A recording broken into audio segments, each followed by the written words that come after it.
Good morning, everybody. Welcome to the second virtual programmatic day. We ran a very successful session last October, I think it was. We're taking a couple of learnings from that. We've decided to slightly shorten this event rather than have it go on for so long. We're going to do 2 a year. So it's our absolute pleasure to have everyone here. I'd like to, before we start, thank all of the speakers and panelists who are giving their time. A big shout out to Oracle, who are also hosting us for the conferencing. We have a group of us in London, a number on the phone who will be speaking. I'm Simon Housekeeping, and I chair the IAB Programmatic Trading Committee, and we do a tremendous amount of work trying to just push forward on the state of the industry, issues that we all face. And I think the content you're going to see today will really help that. But before we do that, I just want to talk about Interact, which, if you don't know, and I hope you do know, is the IAB Europe's Congress event. It's on the 23rd and 24th of May, perfectly timed pre-GDPR, with a really, really stellar list of speakers and attendees. So it's definitely worth investing and looking at taking tickets for that event. Also at that event, the Mix Awards are judged, and at their gala dinner, they're presented, and you can celebrate success in the industry, which is pretty stellar for everyone. Just a little bit of housekeeping for everybody. Everyone on the phone is on mute by default. If you should be in the GoToWebinar. You can ask questions via the Q&A box. If there are technical issues, please do type those into the chat box as well. We are recording this event, and it will be distributed afterwards. And the slides will be available on the IAB Europe website from tomorrow, hopefully.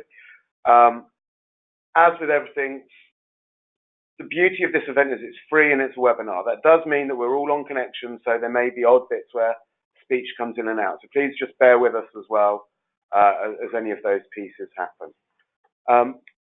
So I think we have a really super action-packed agenda today. In a second, I'm going to hand you over to Kai, who's going to talk around the IAB Europe Header Bidding and Auction Dynamics white paper. And then we've got an esteemed panel to discuss that topic. Unsurprising, that will run through for the next 10 minutes or so, then the panel for half an hour. Following that, there's this 4-letter acronym that apparently is on a lot of our minds. There is a half-hour panel session around the impact of GDPR on programmatic trading. And we'll finish with a session around building transparency and trust in the digital advertising supply chain. At the end of that time, we'll hopefully, if we haven't overrun, have sort of 10-15 minutes for questions, so please do use the box for those. And we'll try and wrap up by around 11:30 UK, 12:30 Central European time. I hope everyone really enjoys the event. We also will welcome feedback about the event afterwards, just on things we could do to improve it. So with that, I'm going to hand over to Kai. Thank you, Simon. I hope everybody can hear me. So also welcome to this webinar from my side. I would just take a very few minutes to take this opportunity to promote the upcoming white paper on header bidding and auction dynamics that's going to be published in summer. So I just want to wrap it up very quickly for you so that you know what to expect from it. I'm very proud co-author of this white paper, together with the panelists that you will hear in a couple minutes. So it's a good collection of experts that can contribute with their knowledge and experience, first-hand experience on these topics. So why are we publishing this white paper? So basically, I hope you can see the slides in the right way. So the objective is, of course, to give some guidance around the topic, as new as it is. Header bidding as such has changed and has taken some evolutionary steps already. So we want to make sure that everybody can be on track on current developments on that. We want to shed some light into some questions like what exactly is header bidding? What are the opportunities and challenges? How does it work technically to start with? And why are actually people talking about header bidding so much? Why are publishers using it? And what's interesting on that for the demand side? So there's a little bit. So there's a lot of different stakeholders around that, and of course, this white paper is supposed to help you also to put this into the right understanding and picture, to actually be able to understand market movements that we do see happening already around the topic of header bidding. So some points for that. I just mentioned, still a new topic, but already taken some evolutionary steps. We have already seen the move from client-side to server-side header bidding. So of course, we want to explain a little bit what is the difference, what are the pros and cons. There's not only pros on server-side towards client-side, but it did help to make header bidding as a technological concept become even more successful in the market. And then, of course, and that's going to be a very important part of this white paper, as the second half of the paper is around auction dynamics. So how does header bidding actually interact with an ad server and an SSP to harmonize what's going on inside the client or server-side header bidding auction, but again, also with the RTB auction that's happening on the platform that is actually bidding into this header. So it sounds, I think, already a little bit complex, and yes, it is complex, but that's exactly what the white paper we hope helps solve, to really streamline the information, to give you a good understanding of what impact different auction dynamics like first price versus second price auctions is having into this whole setup, and why first price auction actually is becoming a more and more discussed topic, and an even more practiced way to auction the transactions on inventory. Last but not least, of course, we see that header bidding has different let's say challenges and opportunities when it comes to different ad types. So we also want to shed some light into the distinction on video versus mobile and native ad formats. Where does header bidding make real sense? What is the basic purpose when it comes to different nature of video ads? So for video, for instance, it's important to distinguish between in-stream and out-stream. When we look at outstream, we are already into native ad formats. So the different use cases that play into that and make header bidding less or even much more interesting for publishers and advertisers. Then, of course, we also want to see challenges and opportunities around this technology on both sides. We do see some interesting movements also on the demand side to actually gain strategic advantages, or to build higher, or let's say better setups with higher efficiency for the agencies around header bidding. One buzzword here is the agency marketplace that we see popping up on some agency networks. So it's a concept that is in discussion right now, where agencies move much closer to the client or to the publisher client itself through header bidding, and is kind of, you can call it bypassing an SSP, but probably it's more accurate to say using SSP technology on their behalf, which is of course interesting to look at as one of the use cases from the demand side. So that's just a little bit of an outlook on the topics that we will strive, and on the overview we are trying to give. And with that, I will hand over to our panelists and say stay tuned for the upcoming release of this white paper. I hope it's going to be very interesting and helpful for all of you. Yeah, looking forward to finalizing that together with the group. Have fun with the panel. Thank you. Great. Thank you, Kai. My name is Andrew Buckman. I'm a Managing Director for EMEA for Sublime Skins, and I have the pleasure today of moderating the panel where we'll be talking about header bidding and auction dynamics. So I have with me today Alvaro Bolivar, who's the VP of Product Management for Oath, Lisa Kolusny, who's Director of Advertiser Solutions for Programmatic, Jonas Dobrovolskas, who's Product Director for Adform, Ellen Nicholas, who is Senior Strategic Publisher Partnerships Manager at Criteo. So that was my first challenge of the day, actually trying to get all of those out today. So now safely move on to the panel. So thanks, Kaito, for that overview. It's really quite interesting just to see how header bidding is actually developing and how it remains such a headline attraction for publishers and advertisers in the world today. And I think today's panel is really going to look at why is this still so important and where are we going in forward. So as we kind of segue straight into the first question, it's like, why is header bidding such a hot topic? So I think we'll go around the table and sort of just get a couple of minutes from each panelist just to say, right, why are we still talking about header bidding? So Alvaro, do you want to start off? Sure. Totally go first, but yeah, why is header bidding such a big topic? I think it's becoming a very big topic because there's a lot of money moving to header bidding. I pulled some statistics from Oath, and for people who don't know what Oath is, we're basically the result of the merger of AOL and Yahoo. Oath it plays in all spaces. We're a publisher. A lot of media properties. We're a publisher platform. We have 6 SSPs at this point because of different acquisitions, and then we also have play on the demand side with a couple of DSPs. And when looking at some of the data, header bidding has become almost 50% of the revenue as a publisher, and 90% of Oath revenue as a supply platform. And the reason it's becoming, people are putting more attention simply because publishers header bidding is becoming a larger share of their revenue.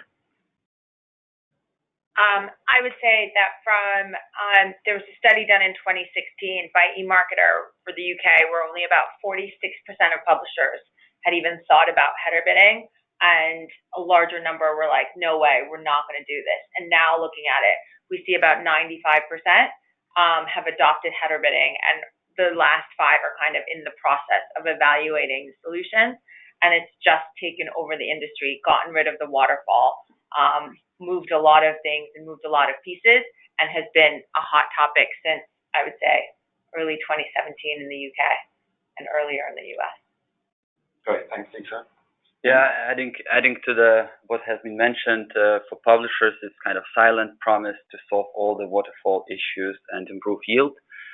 And header bidding is being developed a lot in the companies, and added support for new formats, new opportunities for publishers and for buyers.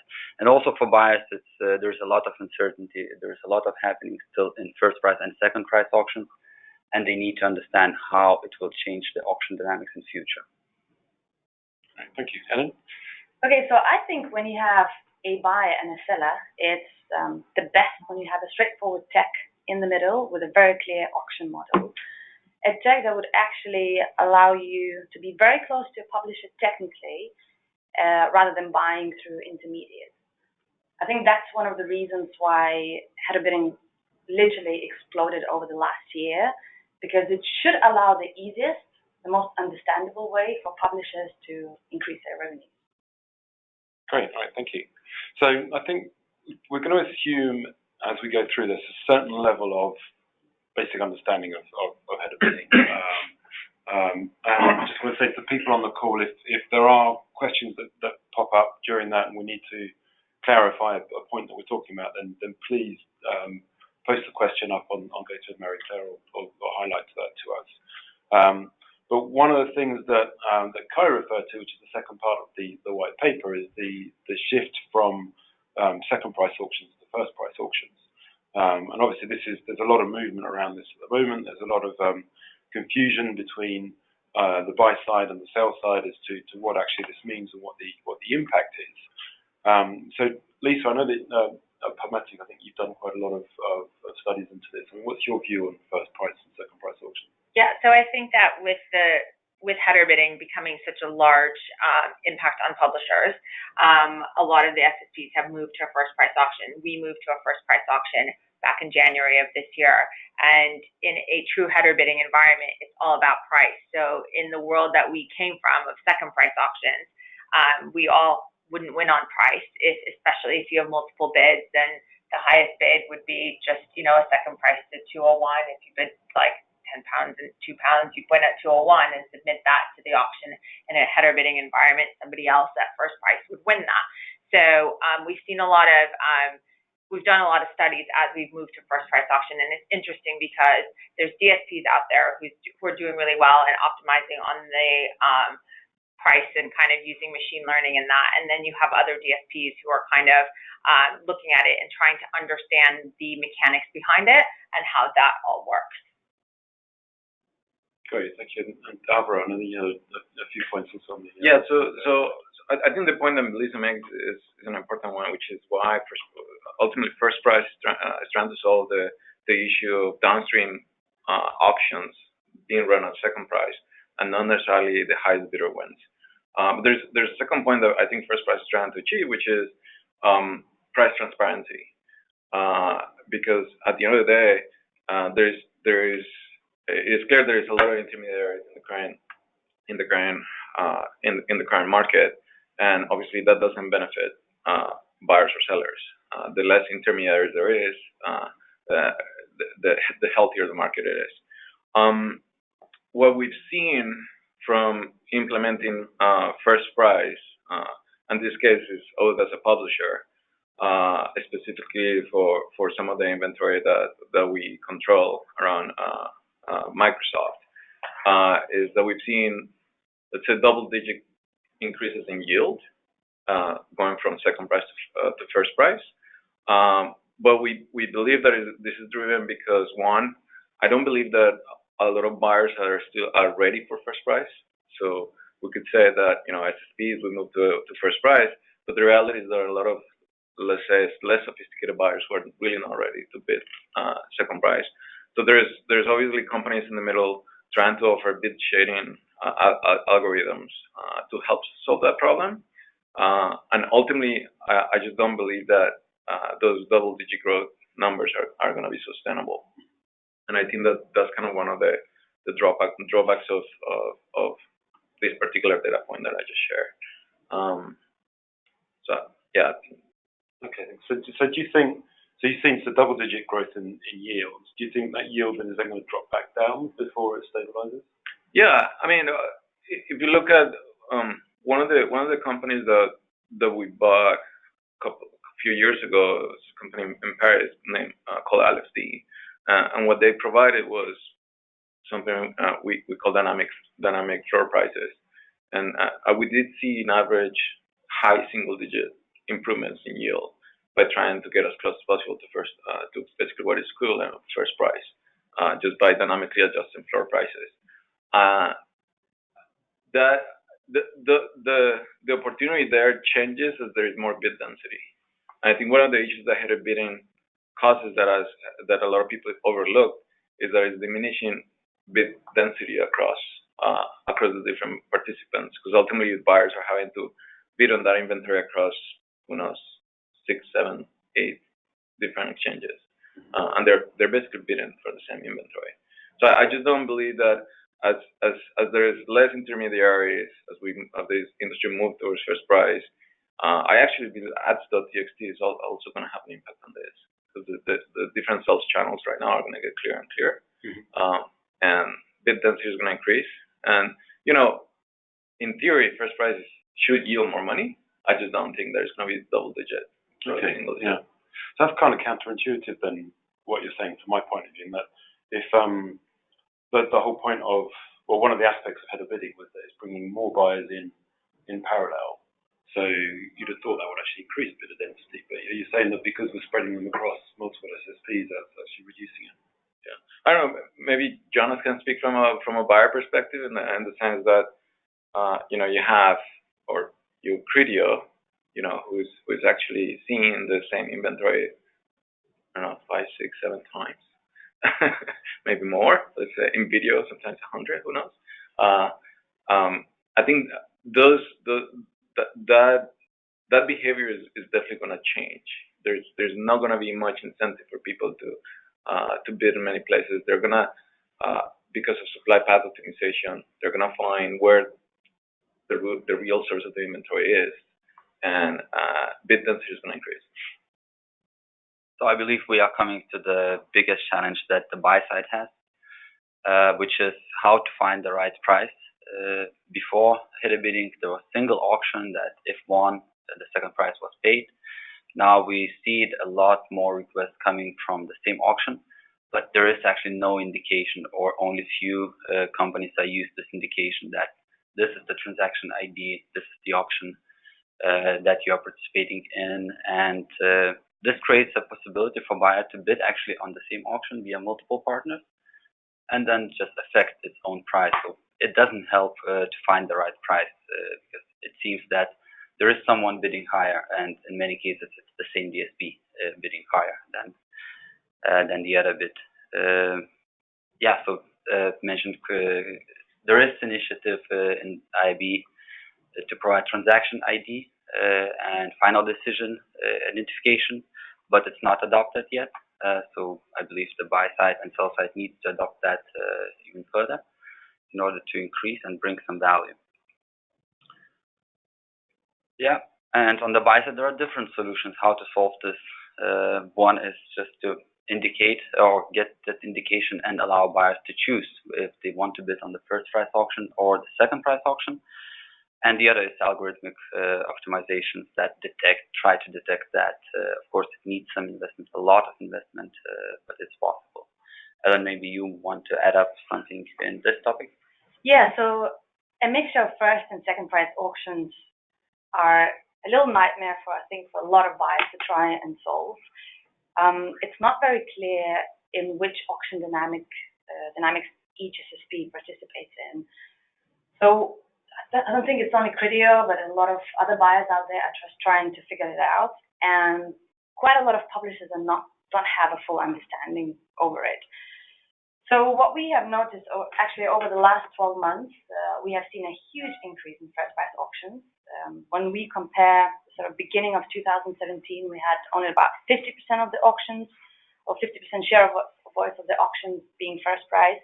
Now, by the end of quarter one in 2018, we have just about 60 and climbing over that. So I think having the mixture, it doesn't really solve the problem, and I guess the header bidding is trying to answer that question. What auction dynamic do we operate in? How do we bid in first price? Does the actually first price and the highest bid wins? That's still a question to be asked depending on the ad servers you use and the publisher setups that you have.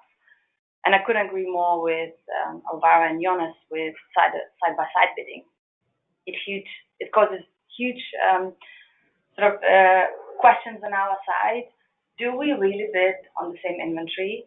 Do we get access to the new inventory? If it's the same inventory, do we want to bid through partners that are out there? Do we want to single out a few? What does the publisher do about it? Do they also want to sort of say, okay, I've integrated header bidding, now I have 7 partners. Do I choose 2 or 3 that actually bring sort of unique inventory for me? So I think I would agree with Alvaro that we do either bid less, or where the bid density decreases, or we buy less. And as a result, yes, we see a spike in header bidding now, but I also would agree there's going to be a consolidation at some point, or even a drop in publisher deal. Okay, so how is that going to affect a buyer's job, like a trading manager's job at a agency trading desk, where today there's a certain amount of leeway in how they actually bid. So if they're not really sure of the value of some inventory, they'll just bid 10 euros and it might go down to 2 euros and a penny, as Lisa's example earlier on. Whereas in the first price auction world, if they bid 10, they're going to be paying 10, and suddenly the brand is going to be paying way too much. And is that what are the traders actually going to have to do? Is there going to be more machines that are going to be able to help them to do that, or are they going to have better training on that? How does that affect their day-to-day? I mean, I can answer that because I work with the buy side closely, and I think that it's all about education and them understanding what they're actually bidding on. So I think it's really important that the DSPs are able to ingest the RTB parameter that says whether it's auction one or auction two, so that they can bid accordingly to that, and the traders understand that gets magnified, whether it's if they want that bid magnified and they really want that user, then that gets magnified, or it gets downplayed because of whatever reason, and so that they can identify that, yes, this bid is relevant, and yes, I want this impression, or I care about this impression at, this at 50% versus 100. And I think that bid shading is something that really, I mean, you mentioned, Alvaro, that there's companies out there that are doing that. I think most SSPs and DSPs offer that both to buyers and publishers to help make sure that if they're bidding £10 and the SSP actually sees that impression is valued at 3, that there's actually room for that. Because I think in the environment we've all kind of grown up in is we used to bid £10 knowing we were clearing at 1, so your bid rate was going to be really high, where your win rate from a DSP perspective was going to be low. And we actually haven't seen, having moved to first price, we haven't seen a huge difference in the bid rate going down and the win rate going up. Okay. So bid shading is one of the newer terms that's coming out, and I've heard passionate arguments for and against it. Some say it's a really bad thing, some say it's a good thing. And I've heard multiple different definitions. So can you just explain what is bid shading and how it works? Yeah, so it's taking the data that all SSPs have and identifying that, okay, well, we're looking at historicals and doing modeling of saying, okay, well, we've seen this publisher clear at this price. If you're going to bid here, we'll help you optimize within that kind of gray area, so that even though it's a first price bid, we're helping you understand. I think that the bid shading term, I think the shading piece kind of has a negative connotation to it in a world where transparency is usually like the first word that comes out of every buyer's mouth. But from what our understanding of the brands and agencies that we've spoken to, they're really keen to get some sort of data. And I think that the ability to share kind of a report that says, like, here's what you bid at, and this is what you cleared at, and having that level of transparency just allows them to do that, but it's using historical data. Yeah. And then you mentioned earlier on as well that there's a flag in the bid request to say if it's auction type 1 or auction type 2. Is that standardized? Does every buyer see that from every SSP? It's part of the standard RTB protocol. Yeah. We do use it. I completely agree that's critical, because as Alan says, it's very important that whenever we run an auction, the buyer knows whether we're running a first price or a second price auction. I think that where it gets tricky, and maybe we should call it a bid reduction. But the point is that there's two ways in which not only the buyer, the intermediary for the buyer makes money.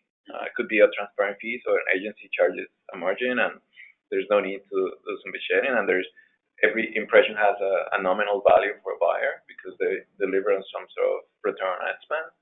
But ultimately, what these bid reduction algorithms are trying to increase the margin that the buyer takes, or an intermediary in the middle takes. So ultimately, it's not just like any market. It's not a perfect market. There's pockets of inefficiencies, and I think that what these algorithms and these techniques are trying to capture is those market inefficiencies. I believe over time, as there's more consolidation, I only anticipate more consolidation. I don't think there is a need for 20, 100 SSPs. Probably, if you look at financial markets, there's a handful of exchanges. So I only anticipate that as consolidation happens, as there is more transparency, and as we get better at reducing fraud, and all the things that disturb the market, I think these problems are going to eventually go away. Okay. You mentioned ads.txt earlier. Do you reckon that's going to contribute towards the consolidation? I think so. I think it already is. Yeah. We see a lot of our clients are ad networks, and we see them struggling. They just don't have a relationship with the buyer. with the seller, they're arbitraging inventory, buying one exchange, selling another one. I think those business models are a high risk, which is then driving less participants on header bidding, which then probably increases bid density as well. And I think the pressure also comes from advertisers, because it's not only the buyers trying to figure out, but also advertisers are starting to ask questions. We have header bidding, this is great, but then we are actually buying the same inventory. Our conversion rates are more or less the same, but we've seen an increase in inventory prices that we buy.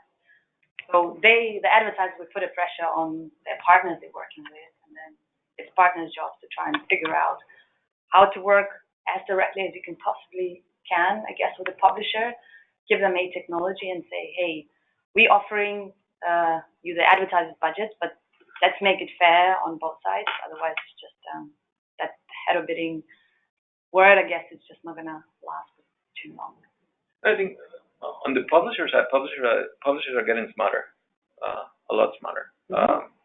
Where before they basically totally lost control of their supply chain, and ad statistics just brings that supply chain control back to them, where it's clear to everybody who actually is selling, who has the rights to sell that inventory, and if they don't have those rights, it's probably fraud, or you may have an opportunity to buy something that is real at a cheaper price, but it's not a sustainable sales channel.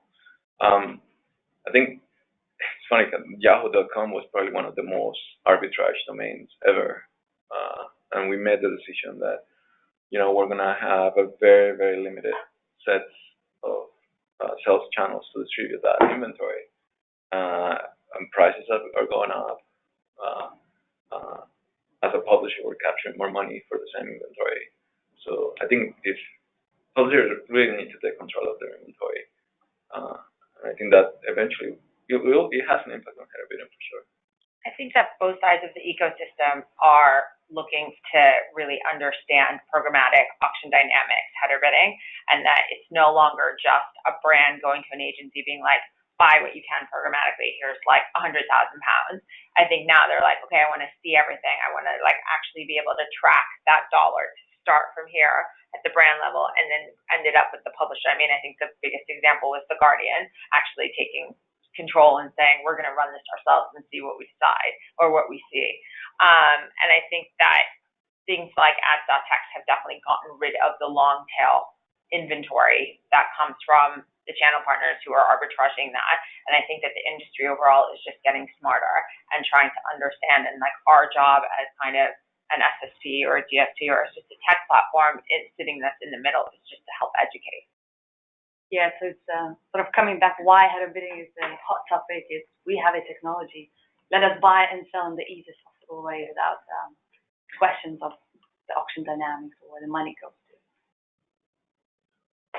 So what do we think all of this is going to do to the cost of the infrastructure then, between the publisher and the buyer? So I think on the buyer, you already see a huge infrastructure cost and increase because you're getting 5, 6, 7 times more of RTB requests coming your way for more or less the same inventory that you had before. So that's a question, again, the buyers have to answer themselves. Like, how do we reduce the cost? Since header bidding exploded last year, it took us about a year to grow, and now we're at the point where we say, okay, let's sit down and optimize it to sort of favor both sides on advertisers and the publishers, make sure we do the best. I think Jonas knows all about infrastructure costs here.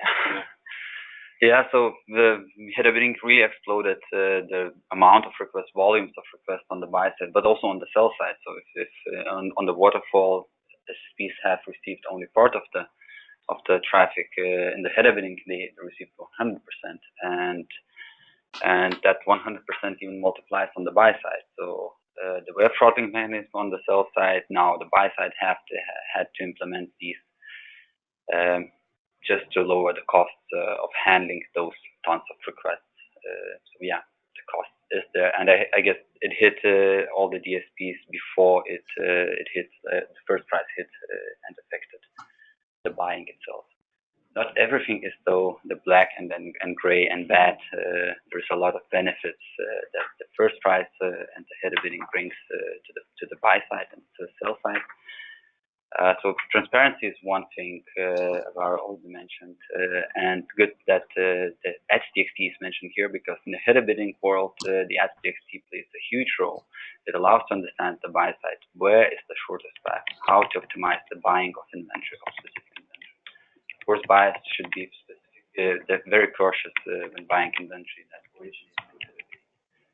And yeah, I can only agree with bid shading that it's a tool to help buyers to transition from the second price into the first price, where I believe the first price will be the future, and the second price will be existing in some cases, in some rare cases, but still. Yeah. And then the trust question, I guess, is also, so it does the first price auction and the knowing how much money there is, how much money buyer wants to pay, and how much money the publisher will get, it gives trust in the whole programmatic and increase the trading happening through that. So yeah, I completely agree with the fact that there is actually a lot of positives on the whole header bidding space. When you think about ad server setup, the true header bidding environment, we all buyers should be able to buy inventory at the very top level, and only the sort of the highest price wins. So in that aspect, you probably are also having access to the inventory you never had access before. So if you are put on a sponsorship level and you've never been on a sponsorship level on a publisher side, now you suddenly are accessing a brand new source of pool of the users you've never seen before. So yes, there's a lot of I guess questions to answer, but I think the header bidding is moving definitely in the right way, and hopefully it'll help us consolidate and increase the revenues for both. I would just add, I think that because you started at header bidding and then you've moved now to first price, I think it's just pushing that transparency level. And I think that the old concept of kind of the black box between the DSP and the SSP has now just been shattered, and that everyone is just trying to understand where's that ad tax, like where is it all going, and how much from the brand perspective is reaching that publisher. Okay, so if we shift kind of attention onto the publisher side, like Lisa, you've been talking about unique supply and unique demand. What are the challenges for the publisher? Yeah, I think so. Every conversation I ever sat in with a publisher, they say, what unique demand do you have? Every conversation I sit with a buyer, they're like, what unique supply do you have? So I think header bidding has really gotten rid of that, because you no longer have a waterfall. You no longer have this SSP is the priority one, this one gets priority two, and then you kind of get the long tail. So it's everyone just fighting for that same user. I think it's given publishers the ability to really understand the value of that inventory. And like what Ellen said, be able to, if a buyer programmatically wants to compete at that sponsorship level, they actually have the ability to do that. So it's given publishers, I think, an increase in understanding their value and being able to say, I can actually run my inventory programmatically and do it efficiently, and moving kind of away from that direct IO business that they all started in and all know very well, and kind of evolve with the demands from the buy side. Okay, and then Alvaro, you are mixed with publisher. And yeah. So in the case of all as a platform, as a supply side platform, we've run some surveys about publisher experiences with header bidding and their challenges. I think that there's a few things that stand out. The fact that some publishers manage 10, 15 demand partners, kind of crazy. In average, what we heard is that between 5 and 7 is kind of the norm of the number of demand partners that a given publisher has. And they struggle because of reporting. They don't really know how. They're having a hard time managing all these partners. The reporting portion is complex. Price transparency is hard, because at the end of the day, this is kind of what's driving the adoption of first price. And I think there's also some challenges around user experience. So at the end of the day, you're loading code in the header that may slow down the page and cause issues. So there's definitely those. I'll say those are the key things that we highlight there. Obviously, we're investing a lot of money on solving those problems. I mean, the move to first price is one. for the issue of price transparency, better reporting tools, obviously, for the issue of complexity, and also, what was I going to say? Forgot. Sorry. Yeah, I think we were talking sort of focusing on like user experience. Yeah, so in terms of user experience, I think the big move is server-side header bidding, right? The funny thing is that it just comes back all full circle, because effectively it is basically plugging an SSP as a DSP into an existing SSP tech stack, and it really boils down to who has the control of the relationship between the platform and the publisher. But ideally, everything gets done server-side. Okay. And Jonas, from a sort of development point of view, so what do you think publishers can do to evolve in this area? Yeah, so the need for publishers to have in-house development is huge. They need to understand, or the development teams need to understand, and how header bidding works, how it affects, and yeah, so there is that need. And publishers don't use standard auctions or standard ad formats all the time. There are always custom cases that need to be supported. How to load the pre-bid auction or post-bid auction, maybe in the lazy loading environment.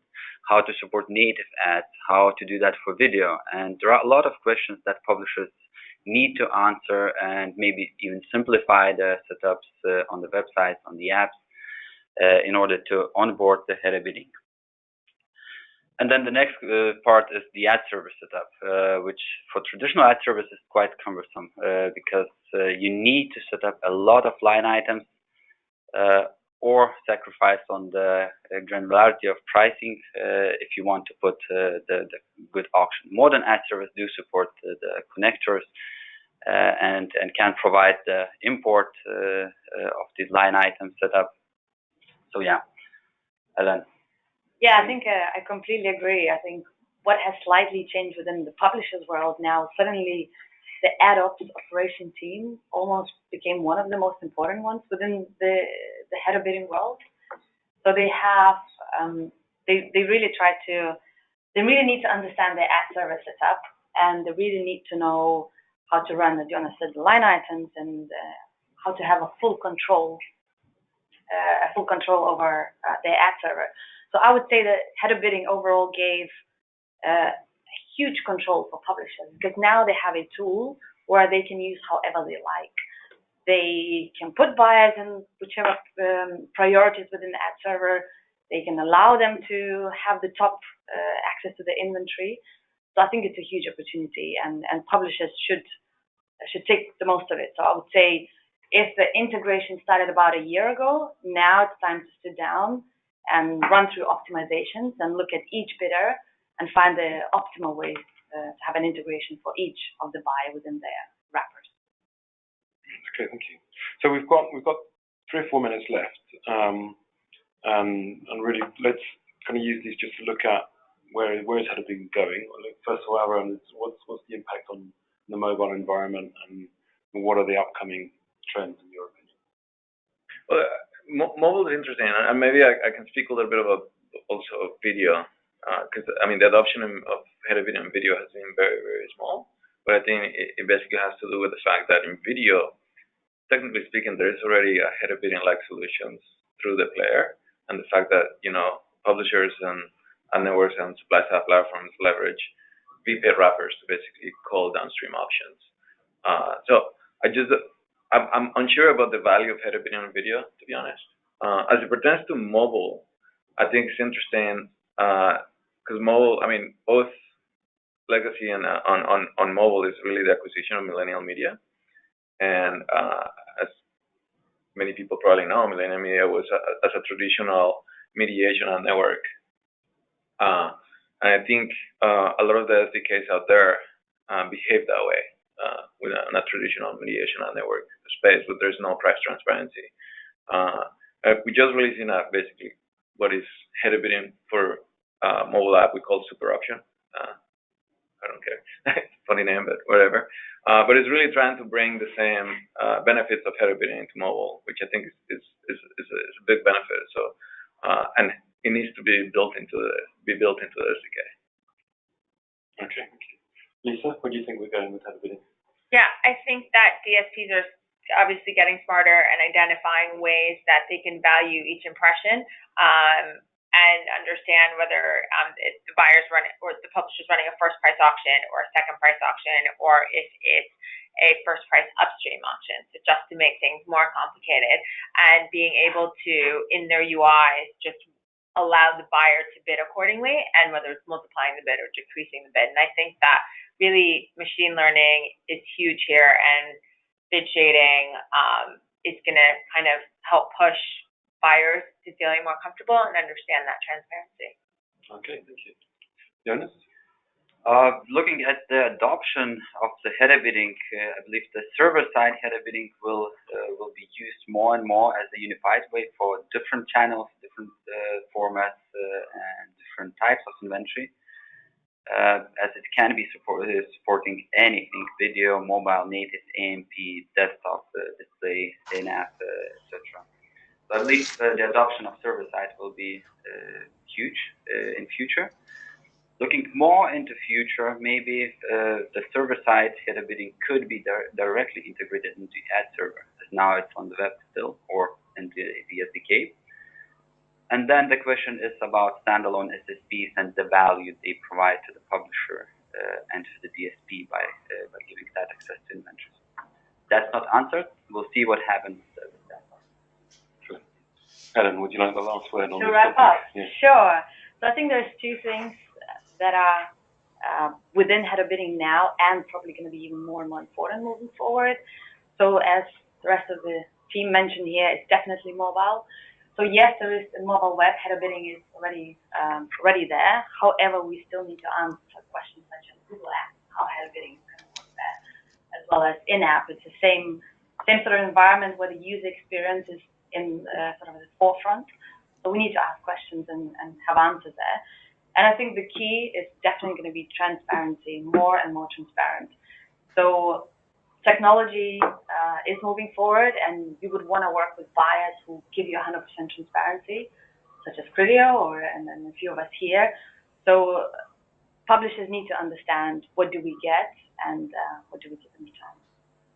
Great. All right. Well, thanks very much, everyone. It's been a pleasure. Thank you. Thank you very much, panelists. I thought that was super interesting.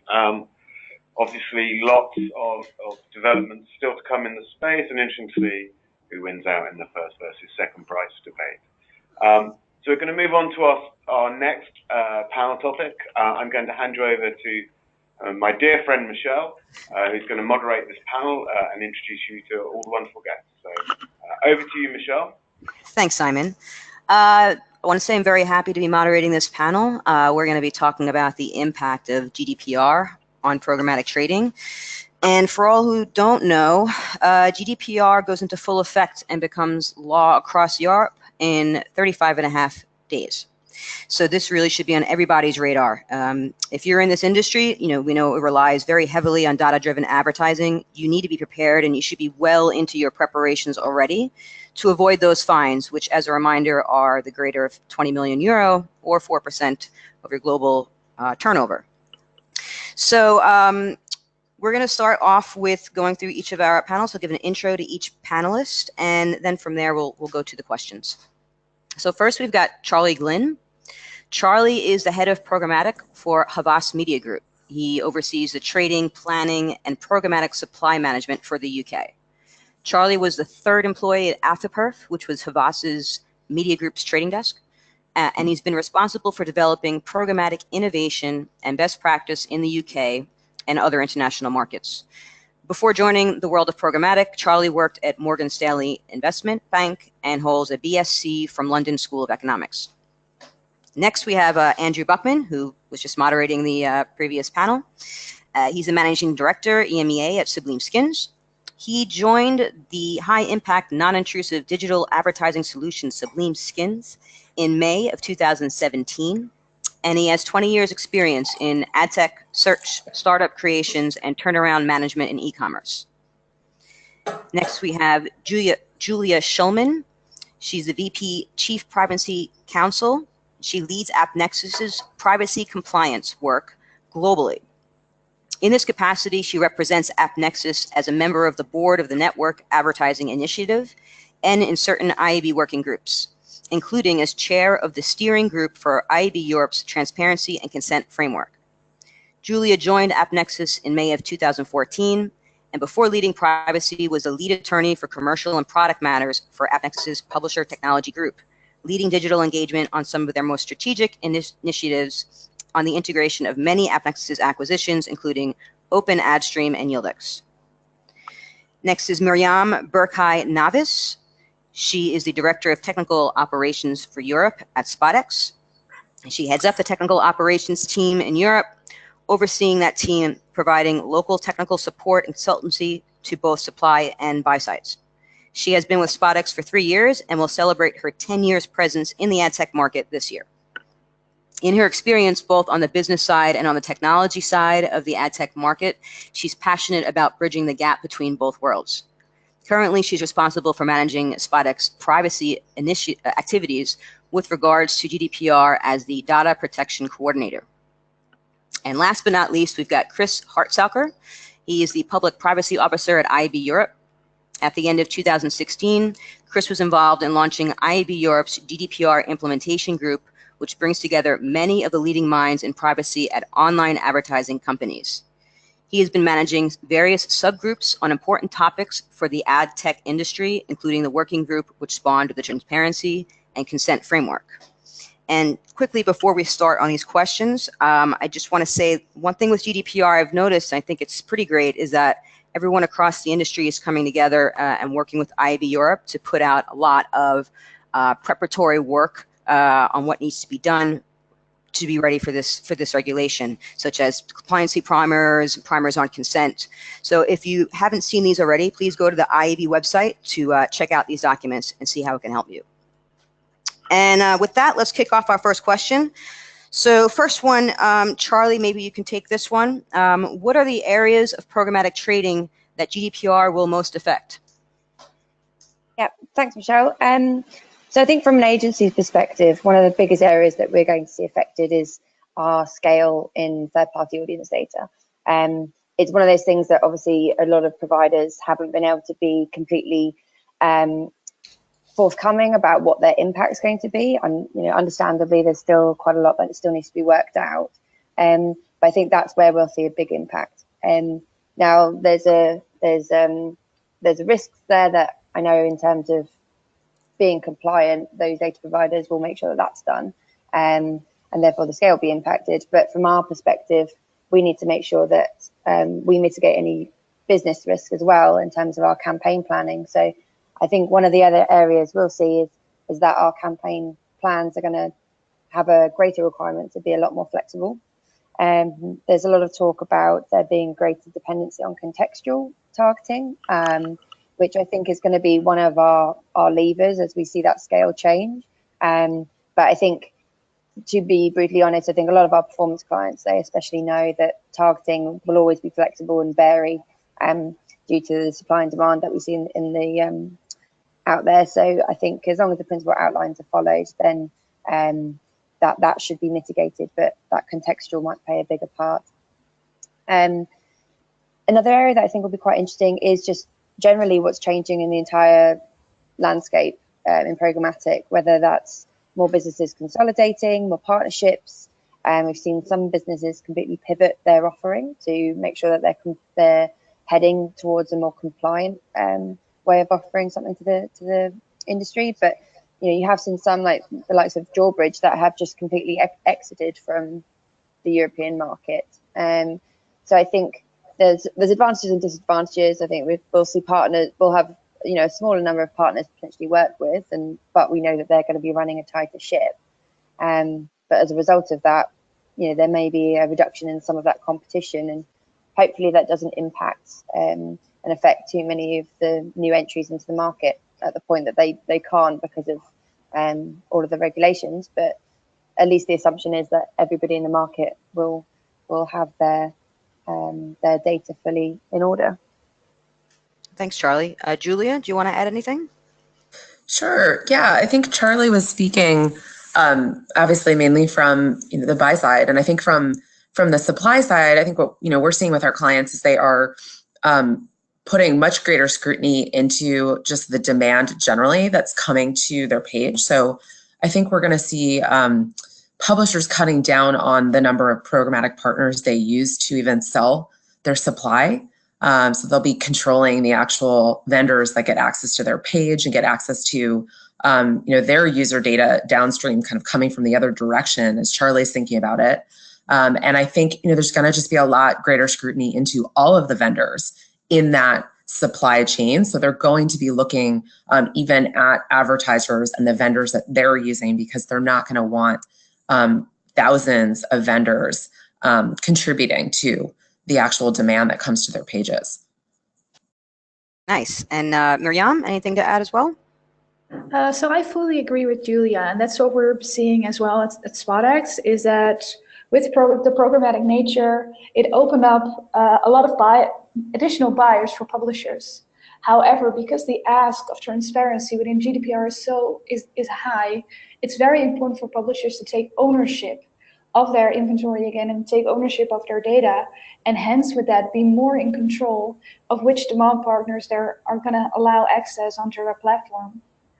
Another change or another effect that you might see is that with consent sometimes not being given, there is a more and more ask for personal data free ad delivery.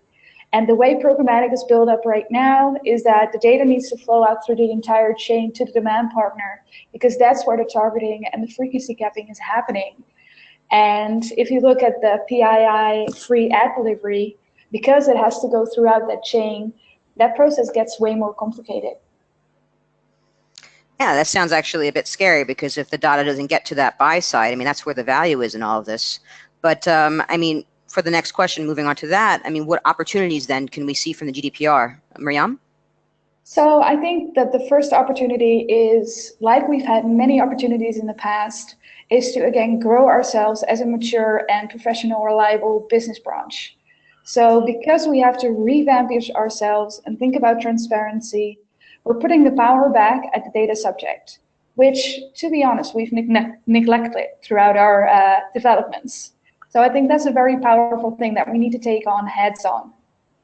Next to that, whenever you get consent, it's way more powerful, because when you get it, your data becomes more valuable, because that person has made the decision to be okay with the sharing of the data.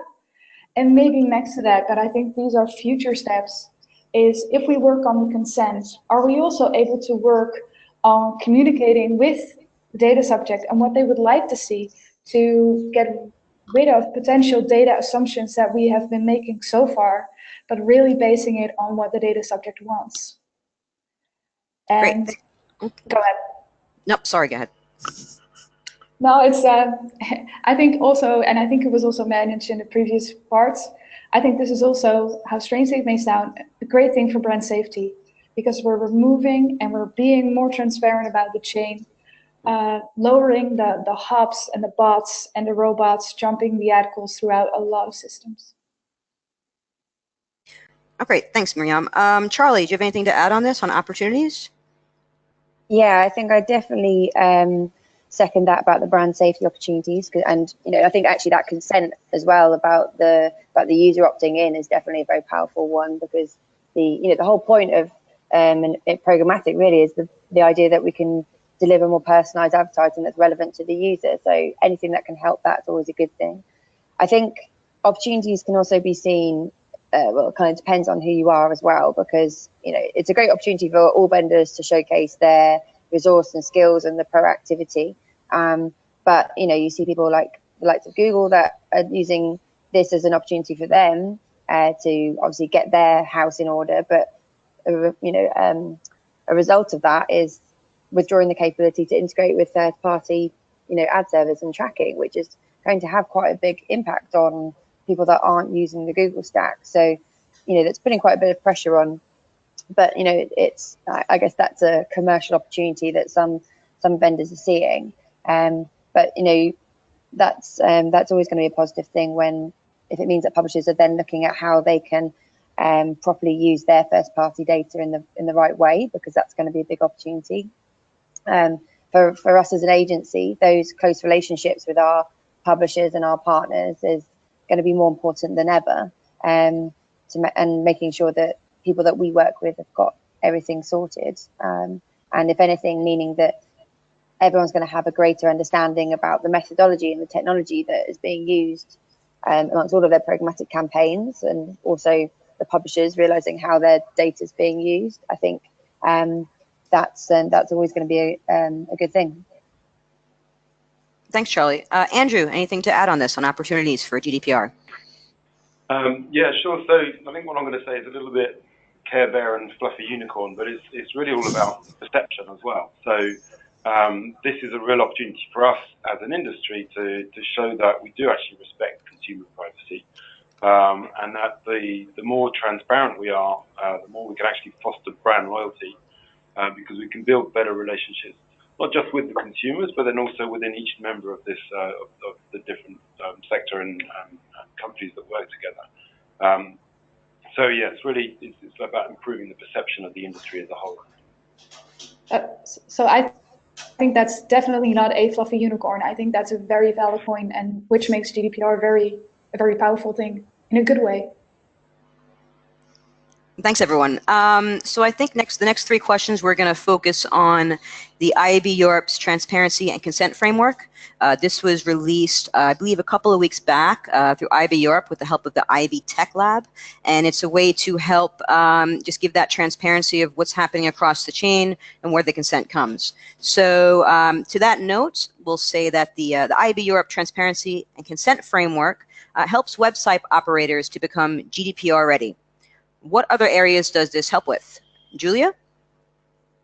I think this is staying on theme with a lot of what the panel has kind of already said, but Miriam and I were talking about publishers can kind of take back control over the partners that are contributing to their demand, and really take back control of the use of at least their first party data and secondary uses that partners may be making of the data of their users. So if there are parties that are taking that data and creating additional segments out of it, there are circumstances in which that's okay, but there are a lot of circumstances from a commercial perspective that are considered to be data leakage. And I think this is one area that publishers really are trying to take back control over that data.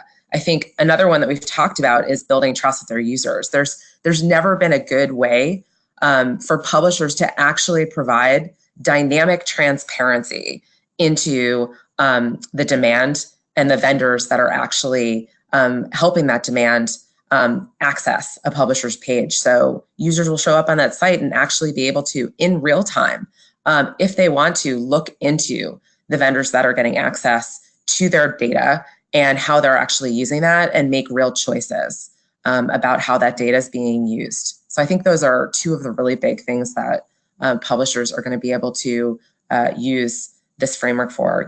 It's all about compliance with the GDPR, but it also helps them with that control, and it helps them build more trust with their users by providing that dynamic transparency and not constantly having to run around and reach out to their direct partners and the partners of those direct partners and update their privacy policy and do all of these things that have never really been great for user choice.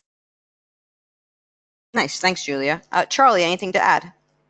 Yeah, I think in general, just having bodies like the IAB actually producing documentation and frameworks like this is incredibly helpful, because it's ultimately everyone needs that guidance through.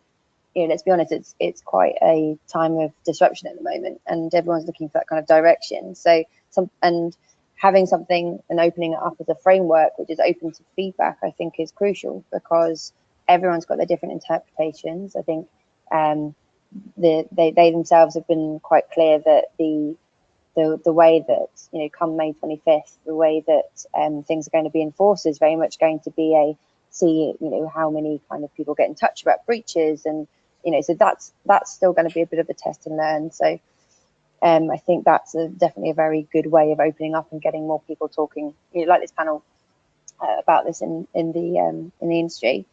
I think it kind of makes it a bit more of a fair playing field as well, because prior to the framework, or with quite a few months ago, you'd hear some publishers talking about the idea of being like, well, if we've gained the consent, why would we share that with anybody, or why would and that idea of kind of being like they've put in that effort and resource into making sure that they're fully compliant, and the idea of sharing that suddenly not feeling very natural. But I think actually the IAB framework is actually much broader, and making people realise that we need to work together and make sure that it's something that doesn't just fully cause everything to stop. I think overall it's just basically increasing standards and forcing that conversation, like if it wasn't already happening already. So I think it's helped with a lot of areas. Nice, thanks, Charlie. Miriam, anything to add? No, I think the only thing I can add is something from a technical perspective, is that in the end, everybody needs to share their consent and make sure that everybody in the chain is aware of what's allowed and what's not. And I think the IAB has been great in standardizing a lot of things. Strange comparison, consider the VAS protocol that has been set in motion, the OpenRTB protocol. And I think this can be the groundwork that we communicate with one technical voice in how to handle and how to work with consent. Thanks. Okay, listen, before I get to the last two questions on this, I just want to say that we've been working and speaking here under the assumption that everyone here knows the IAB Europe Transparency and Consent Framework. If you're not familiar with it, just go to the website advertisingconsent.eu, where you can find a lot of information. You can download the specs. There's some FAQs on there as well, so please check that out. Again, that's advertisingconsent.eu. So the next question, Andrew. What are the key benefits for publishers that adopt the framework? Yeah, I think there's a couple of major benefits to publishers. And first of all is one on control. And this is a subject we addressed in the previous panel. I think it's been brought up a couple of times here today. Is that it really gives the publishers the ability to control which vendors actually operate on their sites, both on the ones that they choose to put up for consent from the consumers, but then also how they put them up for consent. So it's the way that the consumers are going to have to interact with the consent management systems on a publisher's site will greatly affect which vendors actually get selected for permission and consent. So that will give the publishers a lot of power and control in that area. And then secondly, as the data becomes harder to collect, therefore the data that is collected gets much more value. And the benefit of the publishers in this area is that they can actually start collecting higher rates from database buys, which can give them increased revenue or increased yield by actually having a lot more specificity in the kind of consumers that they're targeting. Because they've gone to that extra effort actually getting that consent from them and making that more valuable to the buy side. Thanks, Andrew. Julia, anything to add?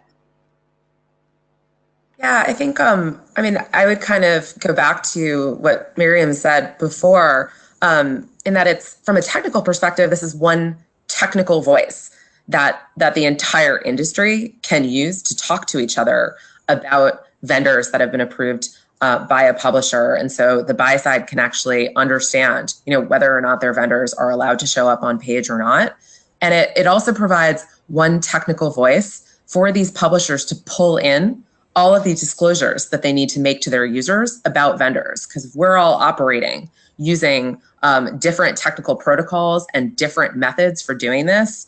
I think there's already a lot of confusion, I think, as we've already mentioned, and to actually cut through that confusion and allow everyone to be using one standard is huge for the ecosystem and huge for publishers. Thanks, Julia. Miriam, so you just talked in the last question a bit about, from the technical side, on areas that it helps with. Do you have anything to add on key benefits for publishers that adopt the framework? I think some questions that we had from our publishers was, what's the level of granularity that I need to ask my consent on? Do I do that on vendor, purpose? So they were all doubting and the potential risk with that, if there's no regulation, that granularity can differ, making it super difficult for the buy side to actually deal with how that consent is being done and execute on technically. So the framework also is very beneficial that it offers that publisher already the clarity on which levels can I ask consent for, which gives them a little bit more, how do you say that, basis. Yeah, thank you. Well, listen, just in order to keep this balance, I think we should also address the negative feedback that we've seen out on this framework. There's been some articles out that are pushing back against the transparency and consent framework, citing specific articles and recitals from the GDPR and stating this actually could be a risk to publishers.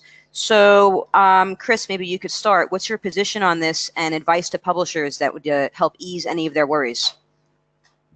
Yeah, thanks, Michelle. So a lot of what this framework is about creating, in a technical sense, a common language for us to communicate to each other what the consent status is of different users. And a lot of the kind of policies that are there are only there to ensure that that common language doesn't get confused. So we only have a few things that publishers have to do, which is use the same set of agreed upon principles and use the same set of purposes. But anything beyond that, in terms of how they want to do, how they want to request consent from users, anything related to which vendors they want to work with, that is mostly up to the publisher. So there's a lot of freedom and choice to apply the standard and the framework in a way that works for them.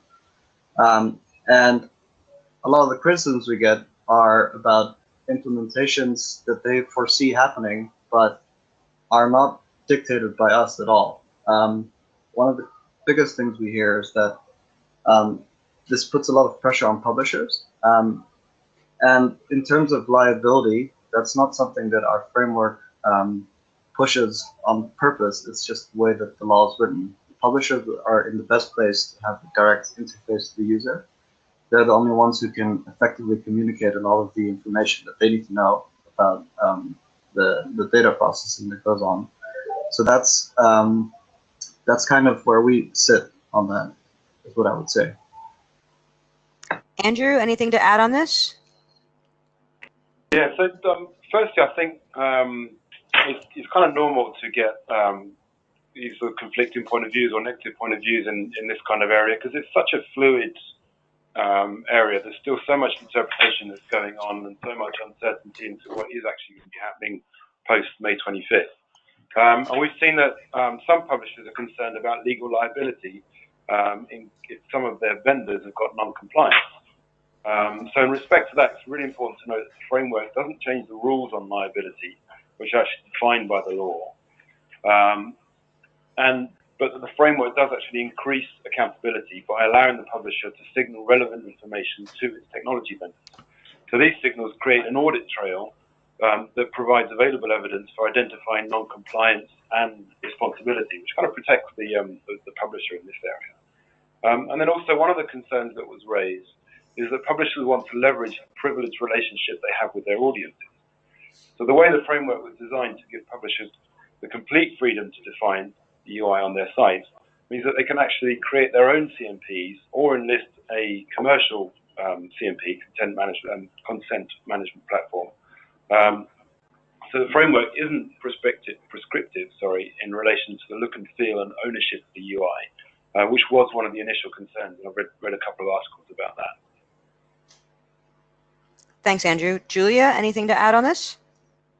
Yeah, I think Chris and Andrew actually hit on a lot of the concern that we, I think, heard a number of weeks ago. And I know I myself have spent hours working with various publishers and publisher organizations, listening to feedback and really explaining the intent of this framework, which is to be clear, not to maintain status quo. I think we've already mentioned this on the panel. GDPR is going to shake things up in the industry, and I think all of us understand that, and we're really trying to provide control to our clients and a standardized way for them to kind of take back that control and actually manage this pretty rocky situation. So I think we've spent a lot of time doing that. And then I think some of the other concerns that we've heard are mainly coming from certain others in market who are taking extremely conservative views on the regulation and actually looking to completely upend the ecosystem, and that's totally fine. But our clients do still want to monetize their inventory, and our buy-side clients do still want to reach the audiences that they're looking to reach. And as long as users have that dynamic transparency into the ecosystem and what's actually what we're providing a tool to our clients to use. And I think over the last couple of weeks, we've definitely heard a lot of great feedback, and people are out there implementing. And I think the actual V1 of the technical spec is coming out of public comment and will be released next week, which is really exciting. Great. And so like you said, you've had some questions from publishers. When you've spoken to them about this, citing the things you just said now on this question, has that eased their worries? Are they now feeling more comfortable with it?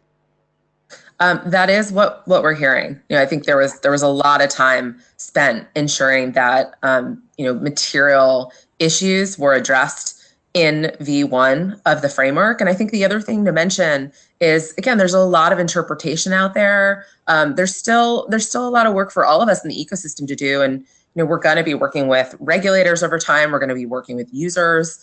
This is not a framework and not a technical specification that's locked in stone. Like every other standard in market, it's going to evolve and change over time as we learn more. And as things kind of shake out after May 25th. Great, thanks, Julia. That was super clear. And that was the end of our questions. So I want to thank everyone again on the panelist side for your feedback and responses.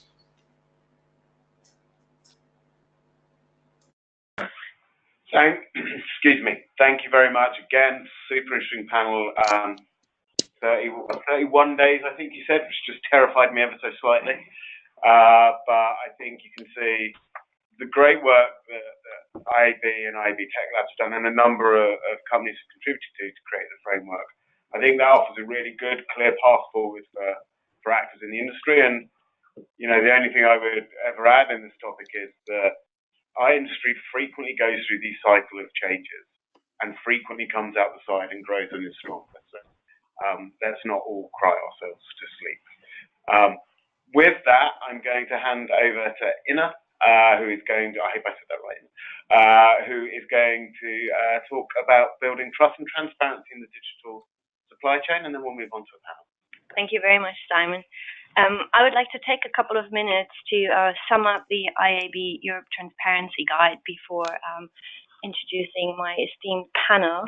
So transparency in the programmatic buying arena holds still many questions, whether you are an agency, an advertiser, a publisher, or a data vendor. So some of the most common questions we've come across are, has the data been verified as pseudonymous, anonymous, as defined by Gdpr? How am I being charged for data independently to media, or is it bundled up with other data parts? Are the numbers of bidders within the auction disclosed? Are all costs included in the clearing price, or are there additional costs appended? Do I pay platform fees or media fees? And is the supply via header bidding? Is the supply disclosed as header bidding in the auction? And many, many more, just to point out a few here. So transparency in programmatic buying can be broken down into three areas based on those questions. Those are data, cost, and inventory. So fundamentally, advertisers need to ask, how does everyone earn money? Agencies, for example, commonly offer a service or a product. Tech vendors usually offer buyers to license their tech or to use their teams as a managed service by which they arbitrage the media. Media vendors either present the publisher or act as a reseller. So all models have their place as long as everyone is transparent about the intricacies of each model. So what does that mean for advertisers? Well, you need to know if you're buying a product or a service. A managed service means you pay one price for inventory, data, tech, etc., and you don't see the absolute breakdown. Programmatic as a service is a fully disclosed model. Team fees, technology fees are based off working media and are fully disclosed. Tech fees, third-party data costs are pass-through costs. Media inventory is fully transparent, with the agency having full control over it. What about transparency on the inventory side? We already touched a little bit on that. The sell side has started to make improvements with the introduction of header bidding. Header bidding allows for multiple SSPs, CSPs, and exchanges to conduct an auction. The SSP determines the winning bid value. While header bidding offers a more transparent yield management and reduces latency, the dynamics of some auctions are still not transparent, as we established earlier. And then, last but not least, the data side, there's still a lot of work to be done. The industry is still not aligned when it comes to definitions such as interest or in-market, just to point out a few. Databases of audiences are not audible by agencies, and no independent verification. So Nielsen and Comscore provide tools which aim to verify demographic data, for example, but these vary and are not independent assessors. And last but not least, models used to build audiences are not transparent or generally disclosed to purchasers. So still a little bit of work to be done there. And that's a short summary of the IAB Guide to Transparency. And I'd like to welcome my esteemed panel. I'm being joined in person here by Simon Burgess and Emmanuel Ogidan, and on the phone we have Bastian Spans, Luke Fenny, and Aslam Gayek. So I'd like to hand over to each of my panelists to briefly introduce themselves. So we'll start on the left with Bastian Spans. Hi, good morning still. My name is Bastian Spans and I'm SVP Commercial for Improve Digital. I'm in the industry for 13 years now and almost 8 at Improve, so even before the RTB era. And I'm responsible here for sales and revenue. Thank you, Bastian. And then I have Luke Fenny. Yes, hi. I'm Luke Fenny. I'm the Vice President of Publisher Sales at Index Exchange, based in London. Index Exchange has been operating in Europe for about 3 years now. I've joined the business to accelerate Index's footprint and roll out their solution across the European market. Thanks, Luke. And Simon. Hey, yeah, I'm Simon Burgess. I head up business development for strategic data partnerships at Oracle Data Cloud, which is Oracle's third-party data marketplace. Thank you. Aslam, are you there? Yeah, hello everyone. I'm Aslam, working as a business development manager in DoubleClick team in Google Turkey for 5 years. Today I'm representing IAB Turkey, where I am a member of Programmatic Trading Committee for 4 years. Thank you. And last but not least, Emmanuel. Thank you. I'm Emmanuel Ogidan, Commercial Director for Freewall, a Comcast company. I head up Publisher Account Management and Business Development on the supply side for Freewall, and that encompasses both our ad server and SSP. Thank you very much. We're going to jump right into the first question. So what areas of digital advertising does transparency affect? Maybe even to add a little, like where does it affect the most? Bastian, what's your point of view there? Yeah, thanks. You already touched it a little bit in your brief presentation. I think it will affect the whole value chain. I think we're talking about it already for years and years. If you go to Mexico, you see it on every booth. But what then really is transparency and how is it reflected? So at the end, it's for it affects from marketer to publisher and everybody in between. And as you already stated, there are 3 areas here. So inventory transparency. So know exactly what you buy. It starts with fraud-free, bot-free traffic. The ads need to be seen by a human, and you need to exactly know what URL and placement you buy, and if it's in view. I think that's a joint responsibility for buy and sell side, especially because sell side needs to know exactly where they run on the tags, and the buy side needs to acknowledge that there is not something like a free lunch or a very cheap lunch. So if you pay very low, you also get probably a less transparent impression, and maybe even a bot or a fraud impression. So also that's very important if you're talking about the pricing. So business model transparency, that's no undue margins or hidden margins. I think everybody acknowledges that. And be transparent in what you charge a publisher or marketer. And we need to make sure that in the value chain, it's transparent in what they take and what their pricing model is. And if they are intransparent, you need to be transparent in being not being transparent in not being intransparent. So things what you can help is transparency clause with your partners, access to log level data, and of course first price auction. But I think we will touch base later on in this panel as well. Last but not least, data transparency, which also ties back to privacy. So what kind of data do I buy and how is it audited, what you said in your presentation? And of course, if you just listen to the last panel of Michelle, the GDPR compliancy. So first of all, parties in the ecosystem have to be transparent for what purpose they process personal data in order to be GDPR compliant. And we all have responsibility and accountability in doing that, from publisher to marketer. Thanks. Very good few points. Especially like this idea of pay low and also get low quality. I think sometimes we get hung up in trying to wanting to pay the lowest price possible and kind of missing out on the perspective of what that actually means on the quality of the content or the quality of the publisher we're buying. So transparency is cited as a barrier to investment by 40% of advertisers in the latest IAB Europe Attitudes to Programmatic Advertising report. Is transparency just a buy-side issue, or does it still affect all stakeholders? Emmanuel, what's your take on that one? Thanks. I think it impacts all stakeholders, to tell you the truth. That incorporates agencies, DSPs, SSP vendors, your third-party verification platforms, as well as the sales houses and publishers. As we mentioned, transparency covers quite a few areas around hidden fees, delivery across publishers, especially within curated marketplaces, but more importantly, also covers the quality of traffic.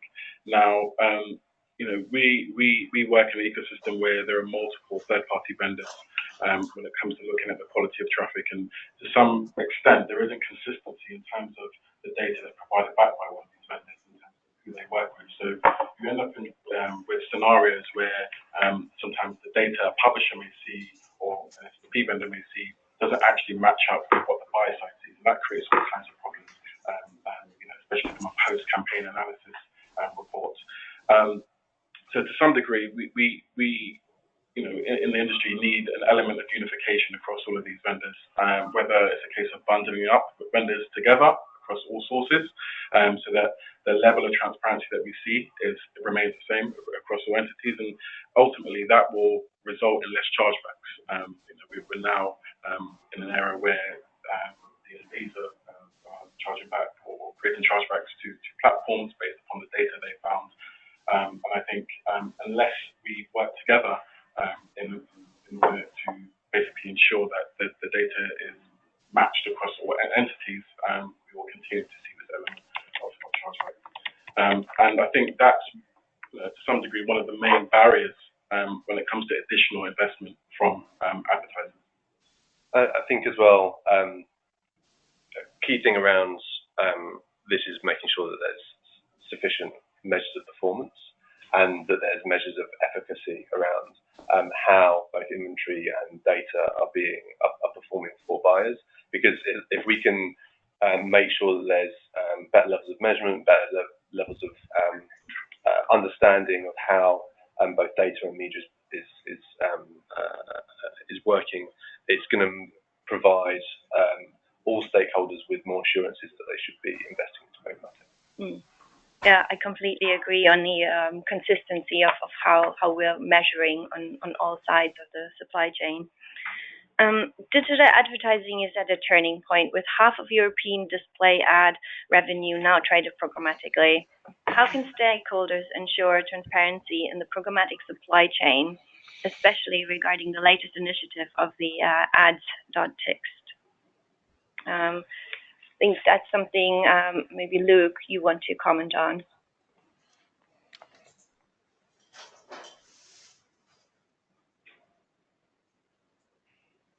Luke, are you still there? Yeah, sorry, I just I've heard silence for the last 30 seconds. Apologies. No worries.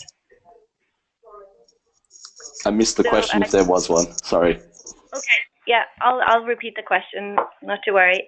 Digital advertising is at a turning point with half of European display ad revenue now traded programmatically. How can stakeholders ensure transparency in the programmatic supply chain, especially regarding the latest initiative of the ads.txt? Yeah, can you still hear me? I think I may have just cut out again. We can hear you very clearly. Okay, fantastic. So I think that there's actually been a lot that's been achieved in the last 12 months. I think stakeholders have come together across the industry to really put in place a number of initiatives that have really improved the supply chain, I would say, in the last 12, 18 months. I think header bidding itself has really changed the traditional SSP or exchange monetization economics. It's really put a lot more pressure on monetization partners to add value. I think shifts to the first price auction mechanism has also closed the gap on some of the, I guess, the black box auction mechanisms that have existed in the supply chain. And I think when it comes to inventory quality, even I guess in reference to ads.txt, that initiative, which has ultimately been rolled out by thousands of publishers globally, has really done a lot to clean up the display and video supply. I think we're seeing a lot of the domain spoofing that existed in the industry starting to disappear. A lot of the ad spend that was, in many buyers' minds, being targeted at premium publishers wasn't actually reaching those publishers and is now going in the right direction. So I think there's a lot that has happened over the last 12 months. I think there's still more that needs to be done. I think when it comes to additional transparency in terms of the supply chain, I think that we may see over the coming year or to 2 years a lot more transparency throughout the ecosystem on the actual fees that are taken. So I wouldn't be surprised if we start to see more publishers revealing their revenue share models or fees with the buyer side as well. So I think we've come a long way. It is we're in a remarkably better place than we were 12 months ago, but I think we'll still see more over the coming 12 months. Yeah, to add on that, Luke, Bastian here, I think also the viewability point, so the MRC standards, which is now required by some of the buyers, is going to be pushed more and more so that we also have the same standard over the whole advertiser or one agency group, so that we all follow the same and that we also getting vetted on that. And I think that's an important one to add as well. Okay. Thank you very much. So all in all, looking quite positive. So how do stakeholders then really know if a partner is being transparent as much as possible? Aslam, can you touch on what are the opportunities now moving forward? Yeah, of course. So I think it's very important for all the stakeholders to, especially for the advertisers, for the buyers, to understand the whole media buying process in programmatic. And of course, the first thing that we talked about is the cost, like hidden costs. But there is, of course, more than that. But like when we look deep dive into the cost, like cost of doing business, which is the major concern, like an advertiser or the buyer should understand where the total cost of media actually is going. Like what is the breakdown of the fees? Is it tech? How much is the tech fee? How much is the DSP fee, data fees, or how much is actually going to the publisher at the end of the day? And what service model is actually being practiced by the agency? Is it full service or is it just a consultancy? And the fee, how is the fee calculated? Is it correlated with their volumes or is it just the pricing? I think like advertisers can benefit benefit from, demanding more transparency or asking the right questions to their agency partners and the publishers, like what is the breakdown of this cost, and then having more insightful conversations and better understanding of their media buy reports and how to optimize it further. And on the inventory source side, again, the opportunity is actually the latest initiative that we just talked about at TXT. So publishers should be encouraged to adopt this as much as possible. And also, as the buy side, agencies and advertisers should definitely demand more visibility into the brand safety measures and all the criteria. Like if the inventory they are buying is at TXT is supported, or can they use third-party verification tools to verify the inventory of the fraud, or are they compensated for any kind of ad fraud that they're exposed to? So so this is kind of the inventory part. And finally, the third part is the data. So of course, when the first party is limited, both on the buy side and on the publisher side, we need to enrich our sources with the second or third party data. So in this sense, of course, the verification of the data is the #1 priority. Is it anonymous, or is it compliant with the GDPR? And is the owner of the data approve the sharing of the data with the buyers or the consent of the end user? And so the buyers or the sellers, the owners should always ask the source of the data, how it is verified, and the protection it's against by other third parties on the audience profiling side, or against the malware protection. So as a wrap up, to keep control and transparency, all players should be willing to support this and open about their business models. For example, tech platforms should provide an interface in the interface on the details of this, fee breakdown, and agencies should encourage the transparency on their margins if it's about the only media buying or the consultancy. And on the buyer side, actually, one of the rising trends we see is, most of the big advertisers started to do these programmatic operations in-house. Of course, this is huge, burden and work, and they need to build a team from the scratch. But rather than doing this, actually, they should just take their time to understand what it really means and what this programmatic journey requires, and build their own programmatic knowledge. And then they can learn asking the right questions to the right partners, and create this opportunity to get most out of their programmatic investments. Thank you very much, Aslam. So some of what you've talked about, especially the data transparency, ties in nicely with our next question. So how can stakeholders ensure transparency in data? Simon? So I think this kind of comes back to the transparency guide itself, where it's giving stakeholders within the ecosystem a guide in how to ask the right questions. I think that's the important thing. While we're still working towards a level of standardization, which is being kind of driven by the IAB, the important thing right now is for you to ask as many questions as possible of your provider, so that you can understand the provenance of the data you're buying. Don't assume that all data is equal, because it's not. But also don't assume that first-party data is better than third-party or second-party. So what you really want to be understanding from your data provider or the platform you're working with, what are the underlying sources of the data you're buying? Is that data deterministic? Is it probabilistic? Is it being modeled? Doing that modeling, are they using a cross-device in order to extend that data? And obviously, with 31 days to go until GDPR comes into play, are they, if the data provider is a single source data provider, have they got consent? Are they compliant with GDPR? If you're working with a platform, is that platform doing the right level of due diligence to make sure that all of the different data providers that they work with are also compliant, and that they're producing a compliant data source for you to buy? So on top of that, you want to make sure that you know how frequently is that data being refreshed, what is the recency of that data, just to make sure that you get yourself as comfortable as possible with the audience that you're buying. And then I think ultimately it's about testing it, testing the data to see what return you get above and beyond. Is it actually improving the targeting it's doing? Is it delivering what you need to deliver? Is it getting you to the right audience, the right time, the right place? So I think for me, the key is for the building of relationships and partnerships between vendors and buyers, and to make sure it's not just a black box that you're just buying some data from. You can actually dig deep. You can meet the data scientists. You can meet product. You can talk to the people who are actually building this stuff.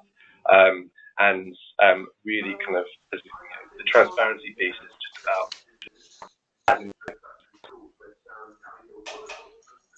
Thank you very much, Simon. And this was the end of our transparency panel. I'd like to thank all my panelists for joining and for your insightful views. And handing over back to Simon. So thank you, everyone. I love that panel because it was optimistic, right? It was a good discussion about how the industry has with work from the IAB, with collaboration between players in the industry to actually drive the industry forward and to help address some really big concerns. I think 2017 was the year of challenge against transparency, and I think we've seen a path. Thank you very much to all the panelists who've given time and spoken today. We're just moving into the last 10 minutes or so, where we're going to try and cover a couple of questions that have arisen. And so I think it was well covered in the panel. So I'm going to sort of ask the question for everyone to hear and then partly answer it. But then if any of the panelists from the last panel would like to add an opinion, that would also be welcome. So the first question, or the question that was consistently being asked, we sort of grouped together to make one question. What should European brands be most concerned with in relation to GDPR? And should we sit back and let data partners, publishers, and other ad tech companies done, and should we be proactive? Hey, this is Michelle here. Can I jump in on that one? Go for it. Okay, yeah. So, brands definitely should not be sitting back and waiting on this. With the GDPR, we have everyone across the advertising chain shares a responsibility and potential liability, and this includes the advertisers that are running the ads, that their ads are showing up. It's the law. You really need to go, and at the very, very least, you need to look at what data do you have? What type of data do you have? What are you processing? Do you have anything in your systems that contains personal data? And by personal data, we're talking about IP address, cookie IDs, online identifiers. You need to look at what you have. If you have this, you then need to establish what is your legal ground for processing this data, as you need to have one post May 25th. Otherwise, you're not compliant with the law. So that's first and foremost. Next to that, look through the contracts that you have with your data partners and see what they're doing in regards to GDPR with your data. Even if they're processing data on your behalf, meaning maybe they're a processor, you may be the controller. You may be the one that owns the data. Therefore, it's up to you to make a set of rules for your processor that they need to follow.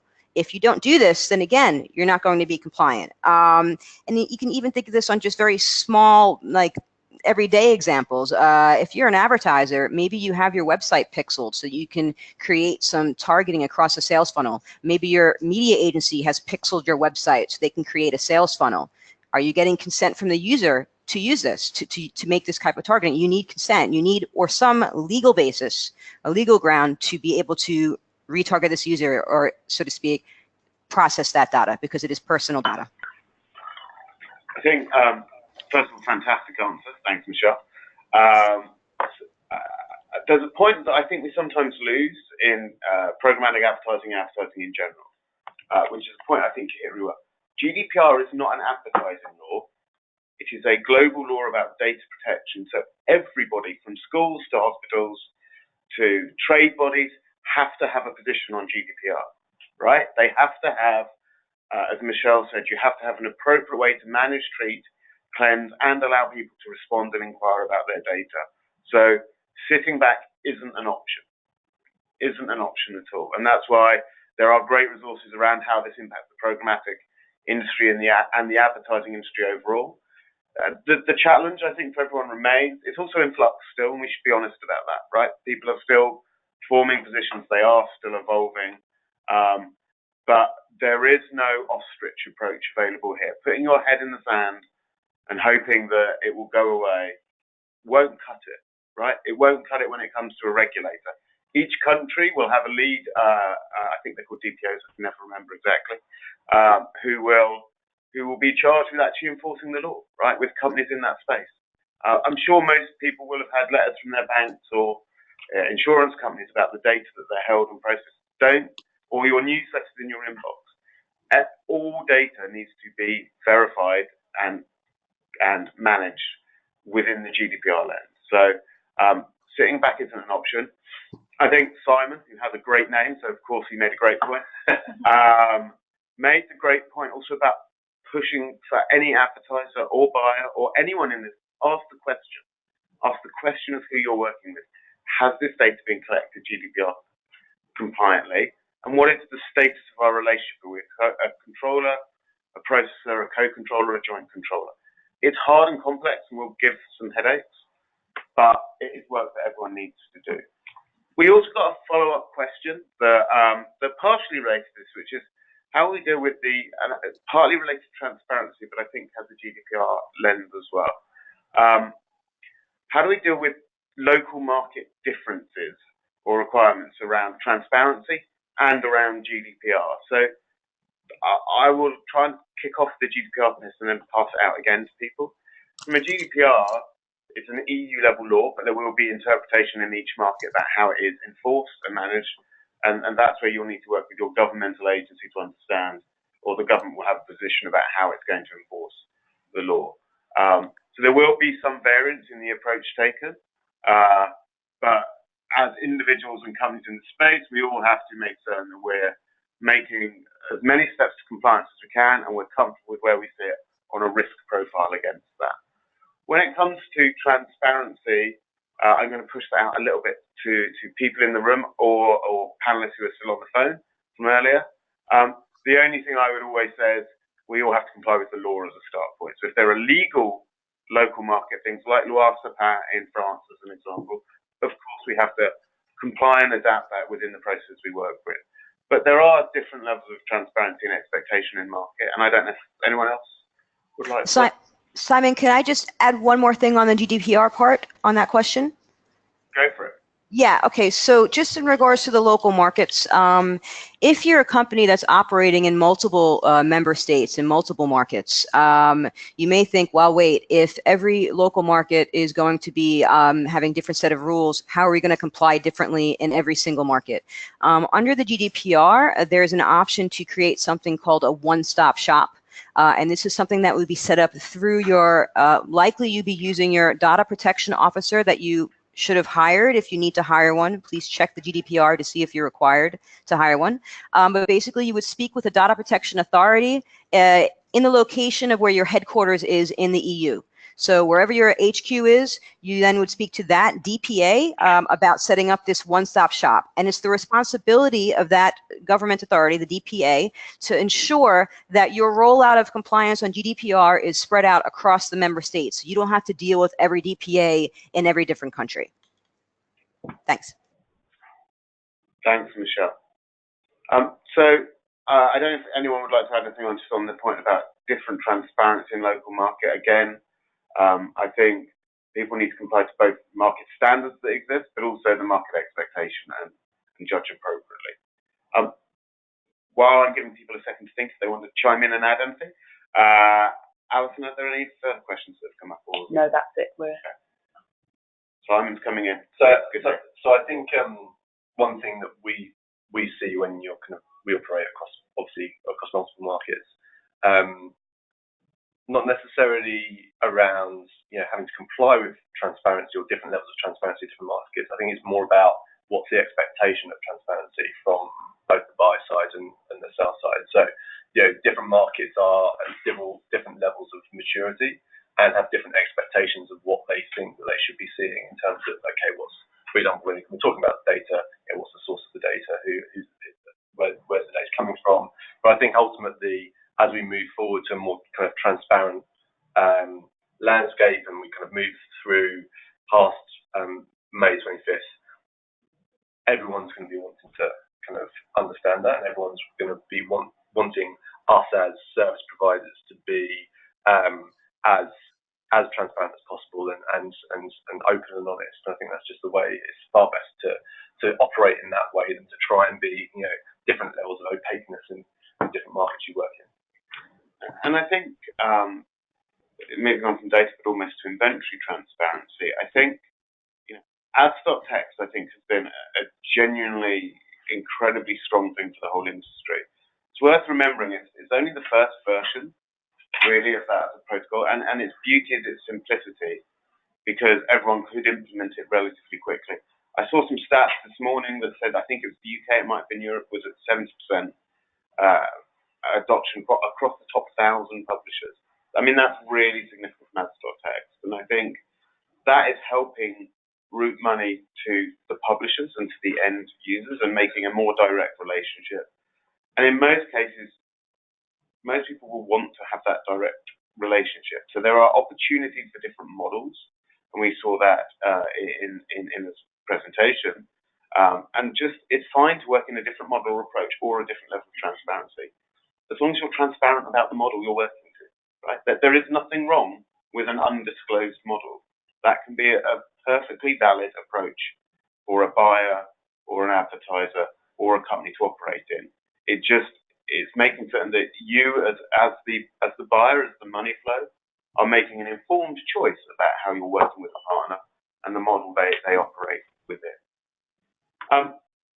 So we're drawing to a close. I have found today just super interesting. I think the session on GDPR and the Q&A that we just had around GDPR, I think is very useful. I would encourage people to also go to the advertisingconsent.eu site. There are actually some videos there that can talk through the specs if you want to learn more. There is a lot of information that is flowing around, so just stay in touch with that topic as well. We will be hosting a second virtual programmatic half day or day in the second half of the year. So also, if there are topics you'd like to see, do feel free to send those in and we'll consider those. We have a plan, but I'm not going to reveal it right now, but we will certainly welcome input from anyone within the audience. Beyond that, I think it just sounds for me to thank the IAB Europe team for organising, hosting and managing registrations. Every single participant has given time and effort today, and also a big thanks again to Oracle, who have hosted the London-based people to make the sessions work. So I hope it was useful, everyone, and have a great sunny day. It is apparently going to be the hottest day in April ever in London today, so we're now going out in the sunshine.